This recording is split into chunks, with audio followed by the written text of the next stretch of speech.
So having shown a pretty strong object 430 strat from the southwest spawn on Murovanka, I'm going to show one from the northeast. The basic sort of theory is similar. You want to be spotting as many enemy tanks as you can while remaining in a position where you can't reasonably take return fire. Unlike the forest spotting on the 8 line, you are going to be lit, almost certainly. Even in the 430, its camo just isn't enough to conceal you. So instead of remaining camouflaged, you're going to have to remain moving to avoid getting hit by artillery and remain behind the terrain to avoid getting hit by TDs or heavy tanks sitting in the back. It is possible to spot through the forest from the north spawn, but I usually don't do it. It's very risky, and in most cases your team is going to flock towards the forest anyway, leaving the west flank quite weak. The west flank is really important on this map. I cannot overstate enough just how important it is, especially from north spawn, so it's not really a wise idea to go join a lemming train in the forest. Also, because if the enemy mediums are any kind of competent, or their lights, they'll do the 8 line spot on you and you'll get melted. So here we go. I'm already lit. I somehow get away with that, but already I'm here, they know I'm here. I've got a couple tanks lit. The enemy arty is going to be trying to flush me out of this position. So, most important thing about coming to this spot, if the enemy team have arty, I mean any kind of arty, it doesn't matter what tier, you need to keep moving. You cannot sit still. As you can see, the arty is definitely aiming at me. He spends, in fact, most of this match aiming exclusively at me, which is thankfully enough to let my team get a bit of an advantage on them. So here we go. Bunch of incoming enemy tanks. These guys are trying to charge, spearheaded by the IS-7. And that would normally be a pretty sound strat. The IS-7 has ridiculous armor on basically all sides. It's very difficult to deal with if it's charging straight at your face, and up close is where it fights best. However, he hasn't counted on me being over here, which gives me good side shots into him, and I can actually pen him from this angle.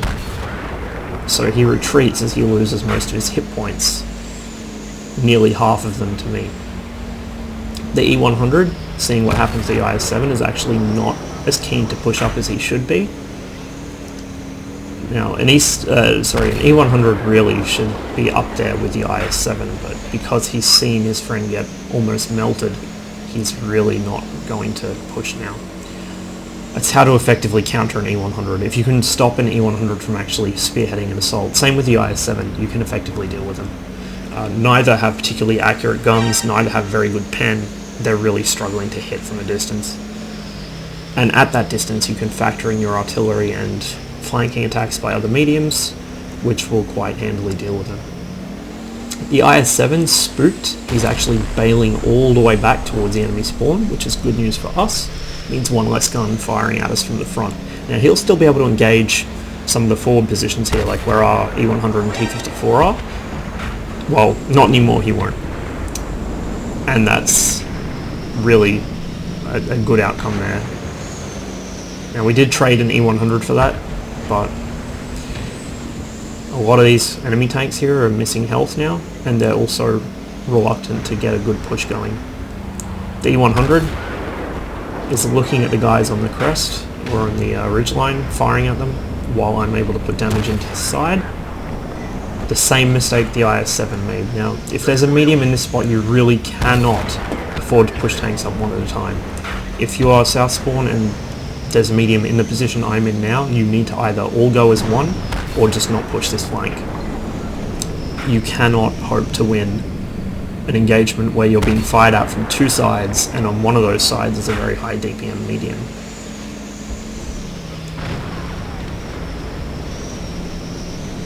Our team and Forest are going okay. So far there's only one enemy tank over there at the moment. It is a very big enemy tank, the JP-100, but he's backed himself into a stupid spot. He does actually have friends, it turns out. But my own flank's beginning to look a little weak. We do have hit points, but we don't have positioning. The enemy are being allowed to push up. If that 215B comes up much further, he'll have shots on me, which is unacceptable.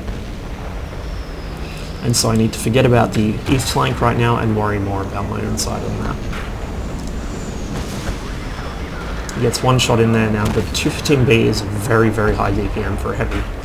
It has a fantastic gun. Same gun as the Conqueror, same, well, actually slightly better gun handling, I believe. Phenomenal, let me get my mouth sorted out here. Phenomenally good gun handling for a tier 10 heavy. But because he was just skylining himself there against too many tanks, he decided to retreat, which was good news for me. It means I only took one 400 damage shot.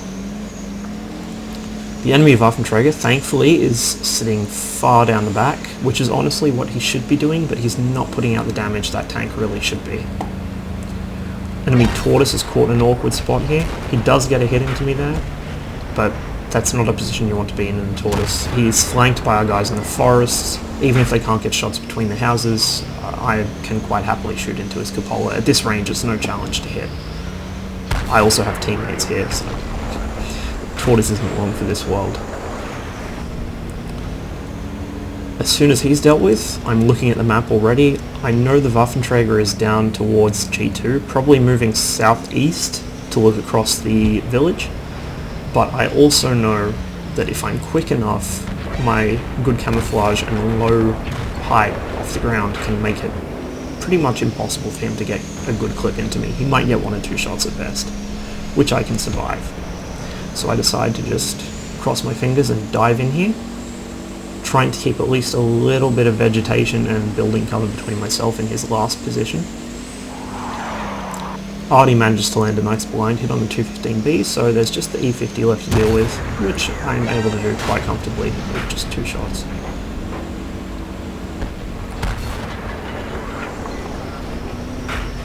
I don't want to sit around. The enemy do still have an active Artie. I also like to keep moving in my mediums. Once I actually do begin pushing, to stop gives away the initiative. If you keep moving and keep shifting around, the enemy have to keep guessing where you are, which angle you'll approach them from. Now the enemy 110 is still almost full health, but I'm not frankly worried at all about a 110. It's a tier 8 heavy. I mean, it's a decent tier 8 heavy, but it's not really scary to a tier 10 medium. Not yet. What does scare me is the Waffenträger, and the potential to be crossfired by the E75, who is actually moving slightly in towards me. However, I'm not sure he can actually see me, so I'm looking for a shot between the buildings into his side if I can get one. But it's just not the gap I'm looking for. I take a blind shot. I think I may have even hit a wall. I couldn't tell through the bushes. I decide to push around the corner here, figuring at the very least I can distract the Waffenträger or spot it for our artillery. I get distracted momentarily by the E75 again, but he's behind a building. I have no hope of hitting him. So I edge around. Sure enough, there's a Waffenträger, there's a 110. Now I wasn't going to push the Waffenträger here for obvious reasons, but he obviously did the math and realized he could quite comfortably kill me and have hit points to spare. In fact, I only get 1 shot off before I'm dead. Balance, I guess. He then begins clipping somebody else. Looks like that's aimed at our 5100. But in the meantime, our 215B, T54 and E100 are moving up to present a united front against these guys. Now the E100 did just make a big mistake shooting HE at that 110. First of all, he should be shooting at the Waffenträger and ignoring the 110. Second of all, he shouldn't be shooting HE. But the tanks on the east side are now also in firing range and begin to take some shots at the Waffenträger, who is the last man to go down.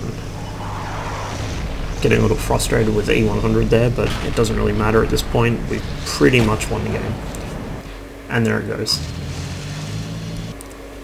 So that is essentially the Soviet medium strat for this map. From south spawn, you want to head up the 8 line and spot through the forest. You can go west, but I prefer to keep that for longer range mediums, particularly ones that can hold down. My German mediums are good at it because they have decent armor as well as good accuracy. The British and American mediums are very good for it because they can hold down on the hillside there and actually, have some kind of cover. They can also see typically further than the Soviet mediums can. The north spawn strat for Soviet mediums typically is to go into that A1, B1 spot. It works with really any medium, but Soviet mediums are best at it because they're so small and hard to hit. Bats are also pretty good at it, but the caveat there is that it's really hard to move once you get pinned in that position. So if you have to reload your bat and you're being pushed on and you're in B1, you're dead. The other thing is that if they have more than one artillery, a bat chat in that position is just going to get absolutely massacred. So in that case, it's sometimes best to stay mobile around the A line or on the ridge. Or of course, if you think you can get away with it, spotting down the A line from north. It's a pretty solid strat. It does go wrong from time to time. I mean, this match it nearly went wrong because our guys were just hugging the backside of that B line on the ridge. They didn't want to push up and risk taking hits, but thankfully we did keep the hit point advantage and we were able to push back, which was really what we needed. And the guys in the forest broke through as well. There will be more 430 videos on the way. There will also be some other mediums and just other tanks in general, actually. This was from, I think I was trying to grind up the 430's crew a little. So I was playing the 430 for a couple days straight and then I switched tanks. But either way, I'll keep the variety up. I'm trying to add a little more of what's going on in the map to my videos and less of just shooting things. So obviously I have a dire lack of any kind of flashy editing software, so I can't draw on the screen or have any cool intro graphics or anything, but I'll try to at least have some useful information in the videos, so there'll be that. Anyway, thanks for watching. If you actually like this stuff, pity help you. It gets uploaded fairly regularly. There's usually a bit of a lag between the game being played and me uploading it. Sometimes a week, sometimes 7 or 8 months. You know, what can you do? But most of what I do upload stays fairly accurate despite game patches or map changes or tank rebalances or whatever.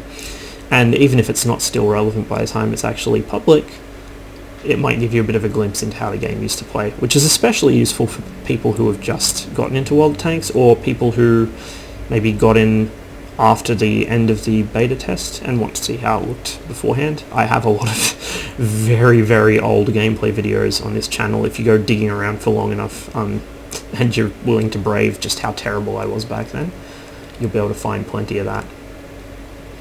So, thanks for watching. Thanks for, I guess, suffering through this game with me.